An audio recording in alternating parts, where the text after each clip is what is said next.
আসসালামু আলাইকুম। Welcome to home of info. আজকের এই পর্বে আমরা ডিসপ্লে প্রপার্টি নিয়ে আলোচনা করব। তো চলুন শুরু করা যাক।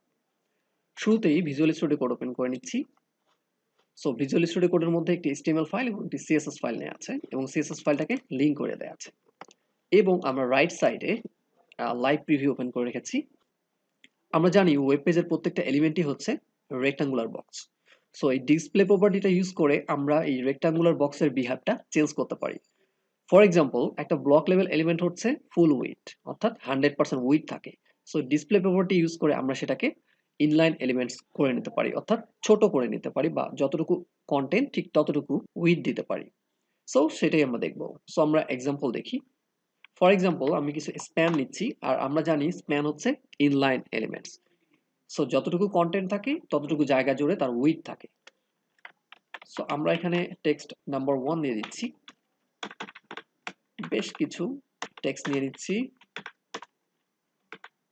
এখানে আমরা 5টা টেক্সট নিয়ে নিয়েছি। সো এগুলো হচ্ছে ইনলাইন এলিমেন্টস, অর্থাৎ যতটুকু কন্টেন্ট ঠিক ততটুকু জায়গা জুড়ে আছে। আমরা যদি এটাকে একটু ব্যাকগ্রাউন্ড কালার দিই, আরো জিনিসটা ক্লিয়ার হয়ে যাবে।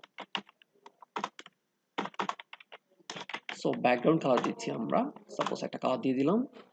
সো এখন দেখা যাচ্ছে আরো ক্লিয়ার, আমরা অল্প একটু জায়গা জুড়ে প্রত্যেকটা টেক্সট আছে, অর্থাৎ ইনলাইন এলিমেন্টস। সো আমরা যদি এটাকে ব্লক লেভেল এলিমেন্টস করতে চাই, আমরা ডিসপ্লে প্রপার্টি কি করে দেব, জাস্ট ব্লক করে দেব। সো ডিসপ্লে প্রপার্টি ব্লক করে দেওয়ার ফলে যেটা হলো, সে ফুল উইডথ জুড়ে জায়গা নিয়ে নিয়েছে। যদি আমরা একটু মার্জিন ইউজ করি, এখানে মার্জিন বটন, তাহলে আমরা ডিফারেন্ট ভাবে দেখতে পারবো।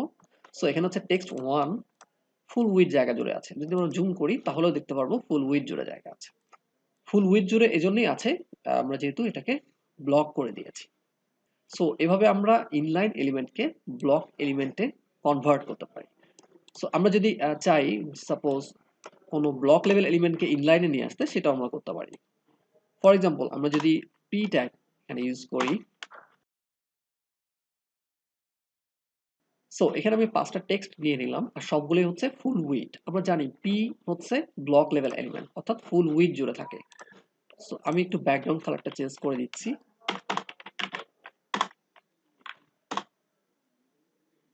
সো এখানে দেখা যাচ্ছে এটা ফুল উইডথ। আমরা যদি এটাকে বড় করি, তাও দেখা যাচ্ছে ফুল উইডথ জুড়ে আছে, বিকজ এটি হচ্ছে ব্লক লেভেল এলিমেন্ট। বাট আমরা যদি এটাকে ইনলাইন করতে চাই, আমরা জাস্ট ডিসপ্লে প্রপার্টি ইনলাইন করে দেব। তাহলে দেখা যাচ্ছে সবগুলো একটার পর একটা ঘেঁষে এসেছে, মানে একটার পর একটা টেক্সট চলে এসেছে, এবং এটাতে কোনো ব্রেক ট্যাগ ইউজ করা হয় নাই। বাট ব্লক লেভেল এলিমেন্টে ব্রেক ট্যাগ ইউজ করা হয়, অর্থাৎ এক লাইনের পরে আরেক লাইন আসে। সো এভাবে আমরা হচ্ছে ডিসপ্লে প্রপার্টির মাধ্যমে উইডের বিহেভটা আমরা চেঞ্জ করতে পারি। সো এখানে আরেকটা ইম্পর্টেন্ট ভ্যালু দেওয়া যায়। যদি আমরা চাই কোনো একটা এলিমেন্টকে আমরা দেখাবো না, ডিসপ্লে নান করে দেব, তাহলে সেটা হাইড হয়ে যাবে।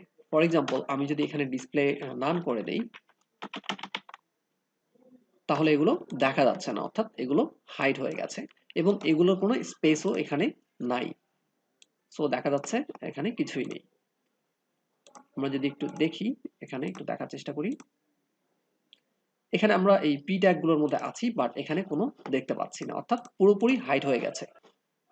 আরেকটা বিষয় হচ্ছে, আর সেটা হচ্ছে ভিজিবিলিটি নামে একটি প্রপার্টি আছে, সেটাও আমরা হাইড করার জন্য ইউজ করতে পারি। ফর এক্সাম্পল, আমি যদি ভিজিবিলিটি ইউজ করি, ভিজিবিলিটি ইনভিজিবল করে দিই, অর্থাৎ হাইড করে দিই।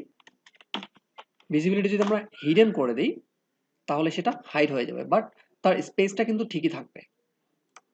তো আমরা এখানে যদি পি ট্যাগের মধ্যে হোভার করি, দেখা যাচ্ছে এখানে লেফট সাইড আমরা দেখতে পাচ্ছি এখানে জায়গাগুলো নিয়ে নিয়েছে, পুরোপুরি হাইড হয়ে গেছে, বাট তার জায়গাগুলো রয়ে গেছে।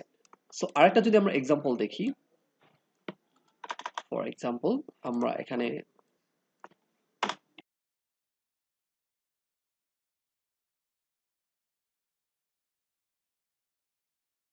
এটাকে একটা ক্লাস দিয়ে দিই। আমরা সাপোজ এই ক্লাসটার নাম দিচ্ছি হচ্ছে হিডেন।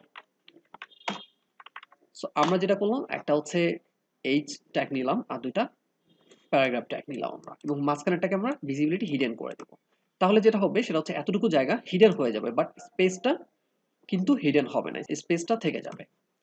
সো আমরা হিডেন ক্লাসটাকে ধরি। সো এটা হচ্ছে ভিজিবিলিটি হিডেন করে দিচ্ছি। তাহলে দেখা যাচ্ছে এটা হিডেন হয়ে গেছে, বাট তার জায়গাটা কিন্তু হাইড হয় নাই। সো এতটুকু মনে রাখতে হবে, ভিজিবিলিটি হিডেন করলে তার জায়গাটা থেকে যায়, বাট ডিসপ্লে নান করলে তার জায়গা সহ হিডেন হয়ে যায়। সো আমরা এখানে ডিসপ্লে নান করে দেখি। সো এখন ডিসপ্লে নান করে দিলাম, এখন দেখা যাচ্ছে যেটা নান করে দিয়েছি সেটা পুরোপুরি চলে গেছে এবং নিচের প্যারাগ্রাফটা উপরে উঠে গেছে। So thank you for watching, ভালো থাকবেন সবাই, আল্লাহ হাফেজ।